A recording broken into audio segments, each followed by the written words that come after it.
a vzhledem k tomu, že zájmovém řízení je veřejné osvětlení do majetku města a by vydání pravomocného územního rozhodnutí ještě nebude to veřejné osvětlení přeloženo, tak je třeba uzavřít smlouvu o smlouvě budoucí o zřízení věcného břemene, kdy si město vymíní právě to věcné právo uložení kabelů veřejného osvětlení, případně stožárů veřejného osvětlení na pozemku, který bude předmětem převodu panu Václav Výbory.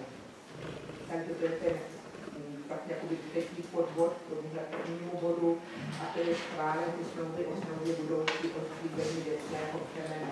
V té původní smlouvě, kterou jste schvalovali v loňském roce, to bylo všechno v jedné smlouvě, a to z toho důvodu, že ta původní smlouva byla postavená, že k vlastnímu převodu dojde až po vybudování druhé stavby, té novostavby, kterou tam pan Václav chce vybudovat. A v té době už by i muselo dojít k tomu přeložení veřejného osvětlení, případně už by mohlo dojít k uzavření té vlastní smlouvy o zřízení věcného břemene. Takže proto teď to máte rozdělený do těch dvou samostatných smluv. Dobře, takže je to třetí per partes, to usnesení, které se nyní promítá. Přečtu, prosím, to ještě jednou. Zastupitelstvo schvaluje smlouvu o smlouvě budoucí o zřízení věcného břemene mezi Petrem Václavíkem a městem Konec nad Cílenou předloženém změnění. Kdo jste pro? Děkuji vám. Kdo jste proti? Kdo jste se zdržel? Jednomyslně. Děkuji. Nyní se posouváme na bod 2. Druhým bodem je kupní smlouva na přípojky v Zámostecké ulici. Zastupitelstvu tato záležitost viděla v loňském roce. V současné době nám Vodovody a kanalizace Hradec Králové předkládá návrh kupní smlouvy, na základě které ty přípojky koupíme a následně budou předmětem prodeje jednotlivým vlastníkům nemovitostí, ke kterým ty přípojky půjdou. Ta smlouva o smlouvě budoucí kupní s jednotlivými vlastníky již byla schválená na zastupitelstvu v loňském roce jako smlouva o smlouvě budoucí kupní.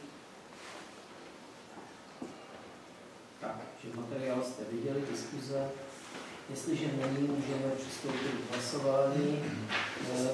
Přečti to, prosím. Zastupitelstvo schvaluje uzavření kupní smlouvy na 3 kusy kanalizačních přípojek Zámostecká ulice s vodovody a kanalizacemi Hradec Králové a městem. Předložený změní. Kdo jste pro? Zdržel?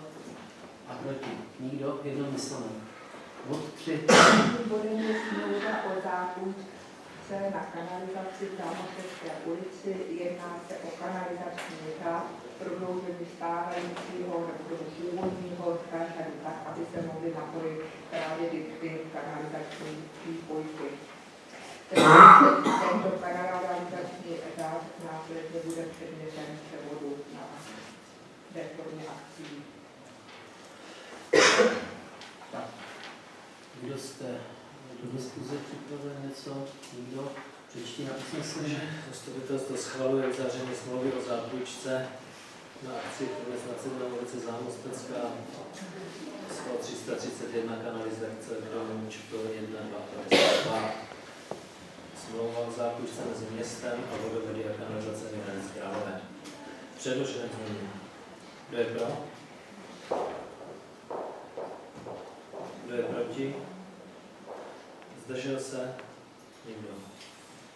Postoupíme na bod 4, žádost pana Druhým Hroudy. bodem je žádost pana Hroudy o koupy pozemků.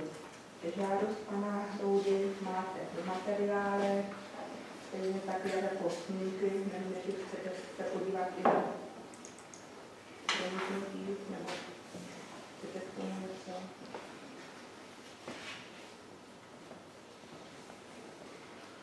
Takže rada nedoporučuje prodej.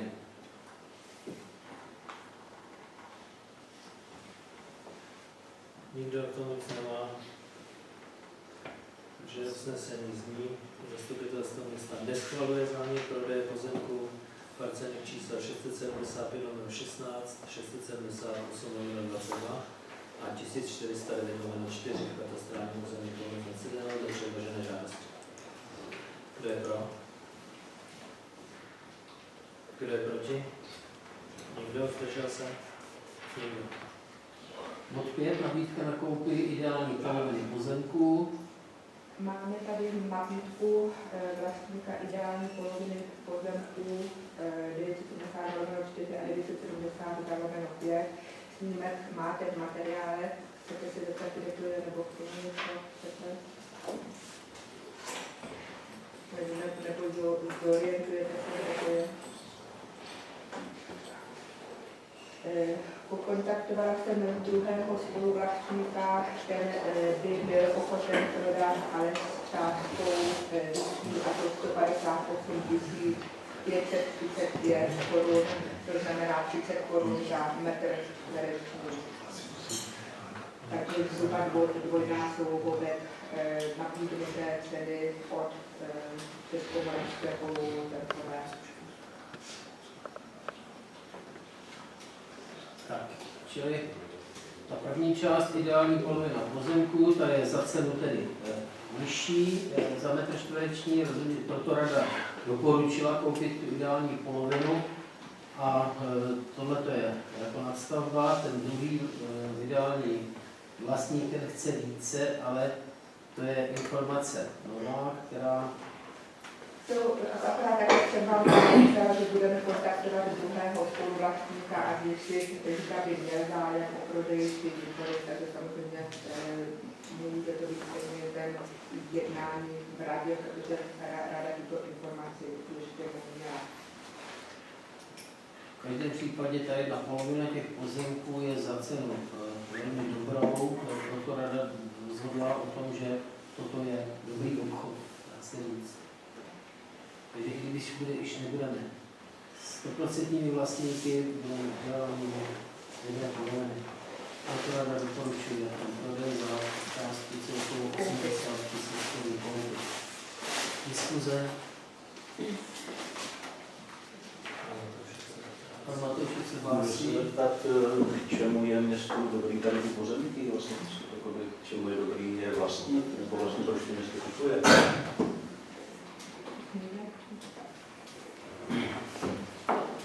Pane starosto, já se připojím, můžu se zeptat, o jaké pozemky se jedná?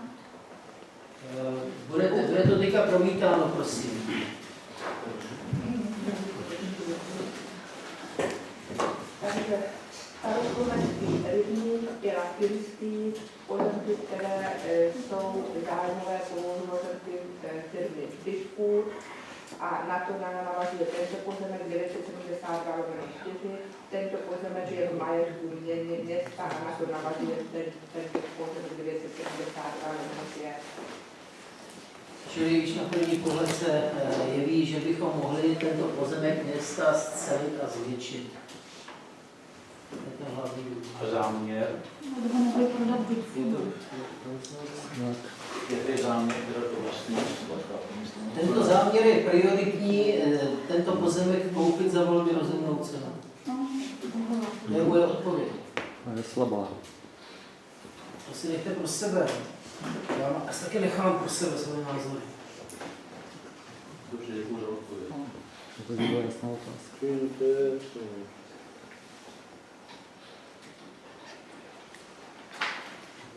Město neoslovovalo toho vlastníka, nabídka přišla od tohoto vlastníka. Zda má zájem o koupit. Ještě bych si dovolil jeden komentář. Když jakýkoliv vlastník dostane velmi rozumnou nabídku na nákup půdy, v současné době se půda nakupuje. Neprodává se pod cenou, nakupuje se. Samozřejmě to dělají především zemědělci, jo, ale i město by se mělo starat také o to, aby pozemky jenom postupně nestrácelo a také je nabývalo. To je moje odpověď. Jestli ty peníze město nemůže investovat třeba výhodněji. Dobře. Takže po této diskuzi dáme hlasovat o nákupu jedné poloviny těchto pozemků.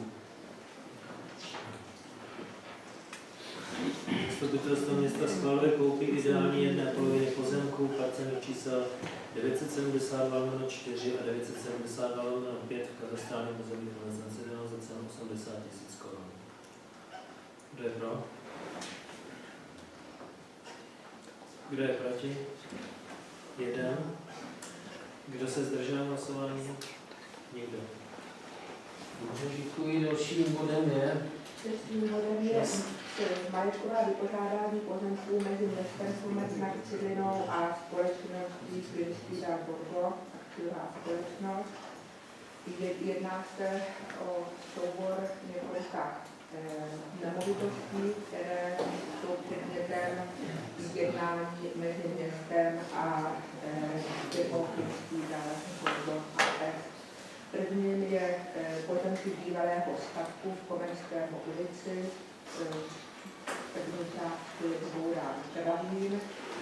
Další jsou pozemky u Křovky a Hostetím, jsou pozemky cest, které jsou ve vlastnictví Světský dár Borgo a které bezprostředně sousedí s nemovitostmi tlumeckých občanů.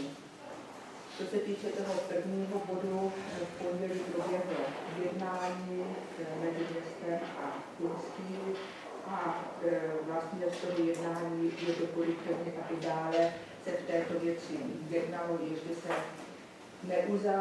zavíralo, zda město přijme na nabídku, kterou máte v podkladech pod Kunstí, či nikoli. Takže první bod je vedená na vědomí informace ve věci možného získání pozemků bývalého statku a ukládá této věci dále jednat. Takže já bych doplnil informaci o to, že tato nabídka již tady je od loňského roku.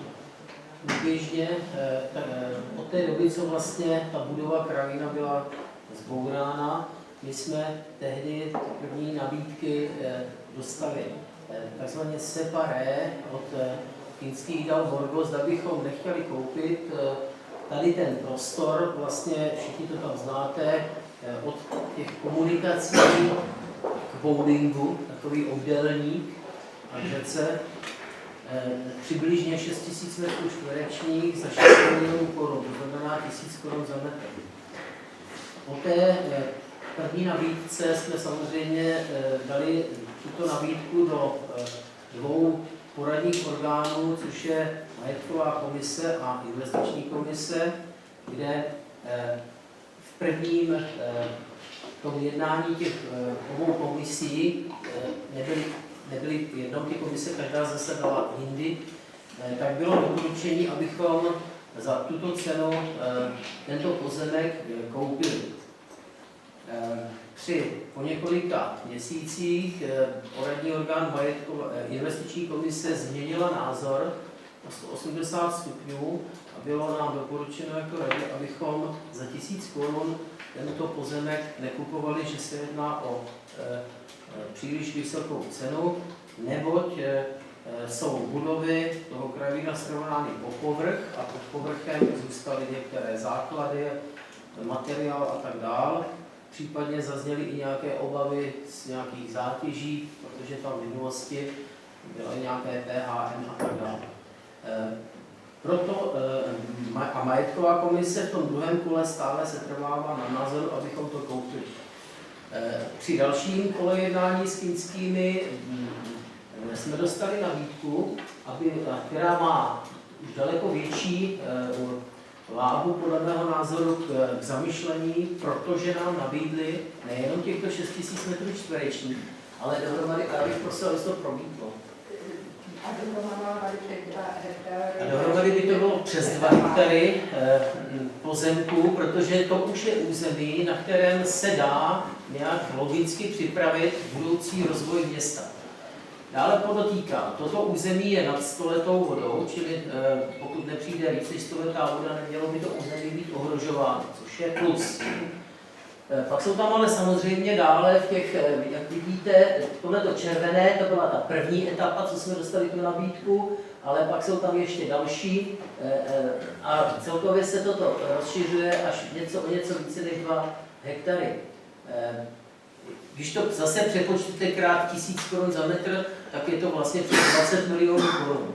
Na těch vstupních jednáních jsem také já uvedl, že město takovouhle částkou cash samozřejmě nedisponuje. To bychom museli zastavit investice na 1,5 roku minimálně, nevybudovat vůbec nic. Dostali jsme pak protinabídku, abychom případně, když nemáme peníze na hotovosti, abychom to vykompenzovali třeba na prodejem zemědělské půdy, kterou směnou, kterou zemědělskou půdu samozřejmě město má. Všichni, kdo máte nějaké majetky, také víte, že ta cena zemědělské půdy furt roste, dostáváte různé nabídky, předpokládám taky, domů, nevím, jak s tím nakládáte, ale ta cena také roste. Samozřejmě odpověď z druhé strany je, že i cena tohoto pozemku také může růst, protože skutečně nebudeme si zastírat, tady podél těch 2 komunikací, tady jsou všude inženýrské sítě, čili dosíťování, které jinde třeba někde bývá velmi náročné, zasíťovat, to znamená komunikace tady vlastně jsou, jednalo by se o nějaké užší komunikace a v územním plánu vlastně zde je možno vybudovat jakýkoliv typ bytové nebo rodinné zástavby, služeb, obchodu. Čili to je polifunkční záležitost, že by zde něco mohlo být. Když jsme se nad tím xkrát zabývali a zamýšleli, tak samozřejmě to území je nyní podle nabídky Kinských, byť třeba i etapově, abychom to odkoupili a získali pomocí smluv o budoucích kupních smlouvách, tak to je už samozřejmě velmi lákavé, protože je to blízko centra města. Pozemky, jak víte, se tady pohybují okolo 1000 korun za metr zasíťované i o něco víc. Avšak musela by stejně zde být zpracována jakási studie, co by tam mělo být, jak by to mělo být využito a tak dále. Takže většina z vás, zastupitelů, vidí a slyší tento rébus poprvé. Z toho důvodu já si nemyslím, že bychom měli dneska nějak dramaticky se rozhodnout, že ano nebo ne. Já jsem to i na poslední schůzce právě předevčírem, by to bylo s Kinskými, tak to inzeroval, ať na nás časově tolik netlačí, že tohle je skutečně hodně k zamyšlení, jak s tím naložit. Samozřejmě i kněžtí říkají, i my jsme vás oslovili jako prvního, ale můžeme hledat samozřejmě i jiného developera, který s tím nějak naloží. Na první nástřel samozřejmě tady se jeví oživit tuto část té mrtvé ulice Boženy Němcové. Ta ulice Boženy Němcové je skutečně mrtvá. No, dřív, ještě před 15, 20 lety, řeknu radši, byla velice živá, tam byl kdejaký podnik a tak dále a dneska to tam je ulice duchů. Tak trochu, jo. Čili je to velmi složitý záměr, odvážný a tak dále a já po vás dneska nechci, abyste se nějakým způsobem rozhodovali formou hlasování. Je to před vás jako zastupitele předloženo jako velmi závažná věc k uvažování, jakým směrem se město v této věci tady má dát. A takto my to jsme i na té poslední schůzce sdělili. Máme tady ale i pana inženýra Žabku za ředitele od Kinských dal Borgo. Možná, že by bylo dobře, kdyby se k tomuto bodu také nějakým způsobem vyjádřil. Já tady k tomu pozemku, tomu statku, samozřejmě se o tom jedná dlouho. Slyšeli jste, že ty komise se k tomu nějak historicky vyjadřovaly opakovaně, pak jedna z nich trošku změnila názor, nevím, jaký je tam důvod. Pravda je taková, že jako byly i takové hlasy, že proč to teda, že to není zájem někdo jiný, jako proč to neprodáme někomu jinému, tak v podstatě, protože na těch majetkových komisí, kde já jsem členem, v minulosti zazněl takový názor, že by to město mělo využít, a to v podstatě já jsem majitelům, to jsou Kinský a Borgo, rozmluvil další iniciativu, aby to zatím nedávali nikam dál, s nějakým kancelářím nebo na internet, jako známost oficiálně, aby se počkalo, až jak se vyjádří město. Jo? Jakoby, že by přednostně, protože na těch komisích bylo řečeno, že to je pro město ideální rozvojová zóna, město takový pozemky nějaký podobný nemá ani nějaký zemědělský pozemky v okolí, které by podle územního plánu mohly být jednou nebo sloužit na nějaký rozvoj infrastruktury nebo urbanistického rozvoje města. Takže z toho důvodu to zatím nebylo namítnuto nikde jinde a čeká se, jestli město o to projeví zájem. Tady jsou tady nějaké dlouhodobé vazby nebo historické vazby, město, Kinští a tak dále, tak se čeká, jak se rozhodne město. Pak, když tak oni budou postupovat dál. To je jenom k tomu pozemku.